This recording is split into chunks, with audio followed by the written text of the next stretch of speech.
मध्य प्रदेश के सागर जिले की मुख्य चिकित्सा एवं स्वास्थ्य अधिकारी सीएमएचओ डॉक्टर ममता तिमोरी पर स्वास्थ्य विभाग ने बड़ी कार्रवाई करते हुए उन्हें नौकरी से रिटायर कर दिया गया है।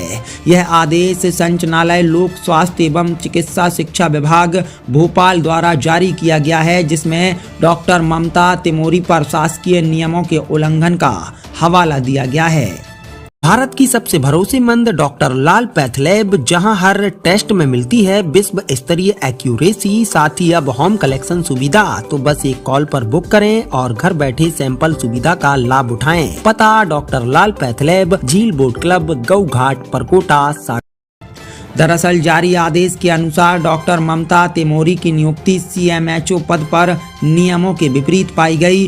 शासन के नियमानुसार इस पद पर नियुक्ति के लिए कम से कम 20 वर्षों की चिकित्सकीय सेवा का अनुभव अनिवार्य होता है, लेकिन जांच में सामने आया कि उन्होंने केवल 17 वर्ष 5 माह की ही सेवा पूरी की थी। इसके बावजूद उन्हें मुख्य चिकित्सा एवं स्वास्थ्य अधिकारी नियुक्त कर दिया गया, जो नियमों का स्पष्ट उल्लंघन माना गया। आदेश में यह भी उल्लेख किया गया कि डॉक्टर ममता तिमोरी का जन्म 11 अप्रैल 1962 को हुआ था और वह 30 अप्रैल 2024 को 62 वर्ष की आयु पूर्ण कर चुकी थी, जो कि शासकीय सेवा की सेवानिवृत्ति की निर्धारित आयु है। इसके बावजूद वह लगभग 2 वर्षों तक पद पर बनी रहीं और इस दौरान नियमित रूप से वेतन भी प्राप्त करती रहीं, जो कि गंभीर प्रशासनिक लापरवाही को दर्शाता है। जानकारी के मुताबिक इस पूरे मामले की शिकायत 12 दिसंबर 2025 को सागर की अधिवक्ता सुमिता बिस्वे द्वारा प्रधानमंत्री कार्यालय, मुख्यमंत्री कार्यालय और प्रदेश के स्वास्थ्य मंत्री से की गई थी।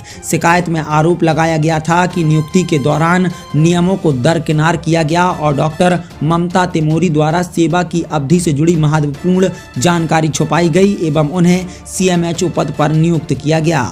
शिकायत के बाद विभाग द्वारा मामले की जांच शुरू की गई, जिसमें आरोप सही पाए गए। इसके आधार पर अब विभाग ने सख्त कार्रवाई करते हुए डॉक्टर ममता तिमोरी को तत्काल प्रभाव से उनकी नौकरी से रिटायर करने के आदेश जारी किए हैं। साथ ही संबंधित अधिकारियों को इस कार्रवाई से अवगत कराने को भी कहा गया है। वहीं शिकायतकर्ता ने अब मांग की है कि डॉक्टर ममता तिमोरी द्वारा अतिरिक्त अवधि में प्राप्त वेतन की जाँच कर उसकी वसूली की जाए। जी, मैंने एक शिकायत की थी, ये 12/12/2025 को शिकायत की थी ममता तिमोरी सीएमएचओ सागर के विरुद्ध की थी, जिसमें उनको रिटायर होना था 30 अप्रैल 2024 को, क्योंकि इनके जो बर्थ है वो है 11 अप्रैल 1962 का है।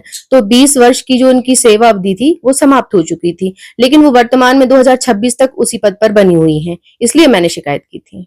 कहाँ शिकायत की थी? मैंने ये श्रीमान प्रधानमंत्री जी को की, हेल्थ मिनिस्टर जी को की और मुख्यमंत्री जी को की और राज्यपाल जी को की। मैंने सभी जगह उनके विरुद्ध शिकायत की, वरिष्ठ अधिकारियों तक मैं गई। कितने समय बाद इसका रिप्लाई आपके पास आया? ये मैंने अभी 2000 रिसेंटली ही की है, 2025 में ही की है और ये अभी 3 महीने में ही इसका रिजल्ट आ गया, क्योंकि नियम अनुसार वो उसका दुरुपयोग कर रही थी, क्योंकि उनको इनकी जानकारी थी, क्योंकि सिविल सेवा आचरण अधिनियम 1965-66 के अनुसार ये है कि आप किसी चीज को छिपा नहीं सकते, कोई गलत कार्य नहीं कर सकते अपनी सेवा देते हुए। तो उनको इस बात की जानकारी थी, लेकिन फिर भी वो इस टाइप का कार्य कर रही थी, उसी पद पर रह रही थी, तो उनके विरुद्ध मैंने शिकायत की। आपको लगता है आपराधिक प्रकरण भी दर्ज होना बिल्कुल होना चाहिए, क्योंकि ये आईपीसी 420 के अकॉर्डिंग या बीएनएस के हिसाब से 318 के हिसाब से उन्होंने ये 420 का मामला दर्ज होना चाहिए, 318 का, क्योंकि उनको जानकारी होते हुए भी उन्होंने धोखा किया। फिलहाल इस पूरे मामले में विभागीय लापरवाही, नियमों की अनदेखी और संभावित मिली भगत के रूप से भी देखा जा रहा है, जिसमें स्वास्थ्य विभाग की कार्य प्रणाली पर बड़े सवाल खड़े हो रहे हैं। सागर से वसीम कुरैशी के साथ bureau report, Sagar express news. New Khan dresses showroom, शादी विवाह पार्टी के लिए special coat pant, Jodhpuri blazer, kurta pyjama, jacket, कोटी, पठानी सूट, जीन्स, शर्ट, साथ ही सभी स्कूल और कॉलेज की स्पेशल यूनिफॉर्म उपलब्ध। पता पद्माकर स्कूल गली, नमक मंडी, कटरा बाजार, सागर।